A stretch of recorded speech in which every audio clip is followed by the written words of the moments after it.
In this lesson, we are going to learn how to calculate measurements to keep correct significant figures. Now, there are only two rules that we need to follow. When adding or subtracting measurements, we keep the fewest decimal places.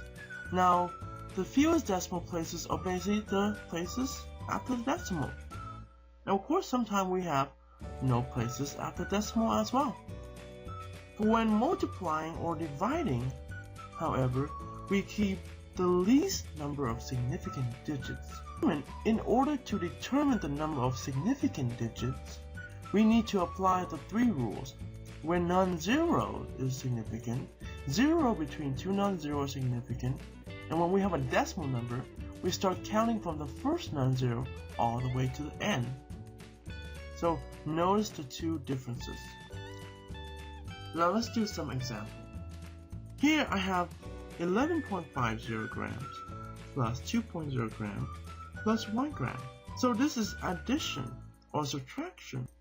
Notice how my calculator gives me a bunch of digits, but in the end, if I look at in terms of decimal places, this one has 2, this one has 1, and this one has 0. So we want to keep our digit to the point that is somewhere near 0 decimal places.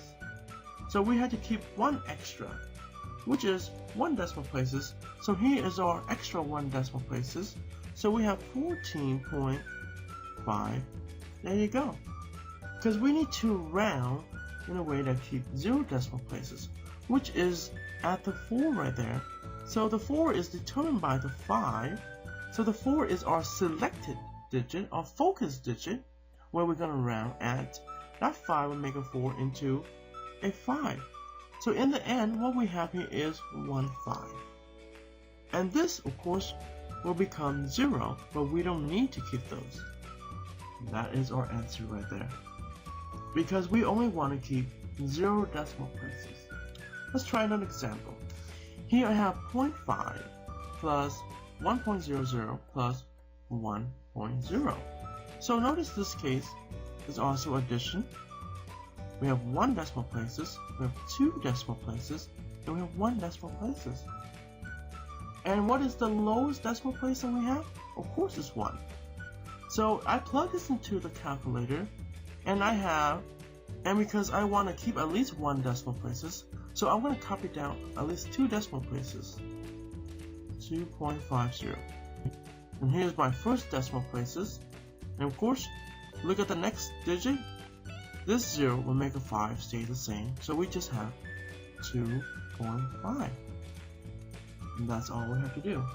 Now let's try some sample problem with the second rules. So when we multiply or divide, we keep the least number of significant digits. In this case, we have multiplication and division. So what we have here is, right here, this number right here, we have 4 sig fig. And right here we have 2 sig fig. And right here we just have 1 sig fig. So our answer must have only 1 sig fig. Notice this is a lot different than decimal places. So I'm going to plug this into a calculator, and I copy down 23.00. And because we only want to keep 1 sig fig, because 1 is our least number of sig fig, we keep our answers to have 1 sig fig as well. Right now it has 4 sig fig, so I'm going to round to keep only 1 sig fig. This is our first one. So we're going to make the 2 stay the same because the 3 doesn't change the 2. So we have 2, 0.00. The question is that, do I keep this 2, 0? No, because this doesn't add any values to it. Now, do I keep the decimal? No, because that would make that into 2 sig fig. So that decimal is gone as well. So our answer is just 20 right there. Let's try another problem. I have 0.5 grams divided by 1.00 gram times 1.0 gram. So again, we are dividing or multiplying, so we're looking for the least number of significant digits. So in this case, we have just 1 sig fig. Then here we have 3 sig fig, and here we have 2 sig fig. So our least number of sig fig is 1. And I plug it into the calculator, I get this number right here. In this case, this is our first sig fig, because we only want to keep 1 significant figure, this is where we're gonna round. And of course that 0 will make the 5 stay the same, so our answer is just be 0.5. And that's all we have to do. Let's try some more problems. Here I have adding, okay. So when we add, we keep the fewest decimal place. We don't care about sig fig. So what we have here is, this one have 0 decimal places, because the decimal place is right there. And this one have 1 decimal places, and this one also have 1 decimal places. So our answer must have 0 decimal places. I plug this into the calculator, and I copy it down. And again, we want to keep 0 decimal places, that is right here. So this, we look at right there to determine the changes for the 0. In this case, a 0 will make the 0 stay the same. So we have 5.0. Of course we drop this 2, and now we have no decimal places at all. Let's try another example. In this case, is also adding. So we're looking at decimal places. This one have 0 decimal places. This one have 2, and this one have 3. And I plug this into the calculator. I have this right here.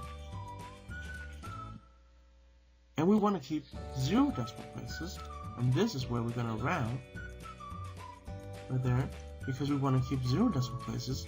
So we look at the next digit. That 0 will make the 2 stay the same. So we have 1002, and that's all we have to do. Let's do another example problem. I have this problem right here. We are dividing and multiplying, and I just plug this into the calculator, and I have 258.50. And if we go back again, when multiplying or dividing, we look at the least number of significant digits, not the decimal places. And when we're dividing or multiplying, we keep the least number of significant digits. In this case, this one have 3, this one has 2, and this one has 2 as well. So our answer must have the least number of sig fig, which is 2. So we're going to round our answer to have 2 significant digits, which is at the 5 as our focus one. And we look next to it. That 8 will make a 5 into a 6. And of course everything else will become 00 after the rounded digit. Now we're going to drop this because it has no values to the number. So our answer is just 260. Not with the decimal, because if I add a decimal, it would be 3 sig fig. And then lastly, we have this problem right here. And of course, we deal with dividing and multiplying. So all I have to do is plug into the calculator, and I have this answer. Since we are dividing or multiplying, we're looking for the number of sig fig. In this case, this just have 1, and this one has 3, and this one has 4. So our answer must have 1 sig fig, which is right there. That's where we're going to round. So the 0 will make the 1 stay the same, so we have 1,000.00. We drop this to 0 because it doesn't add any values to it. We drop this decimal so we can have now 1 sig fig. If I keep that decimal right there, it would be 4 sig fig.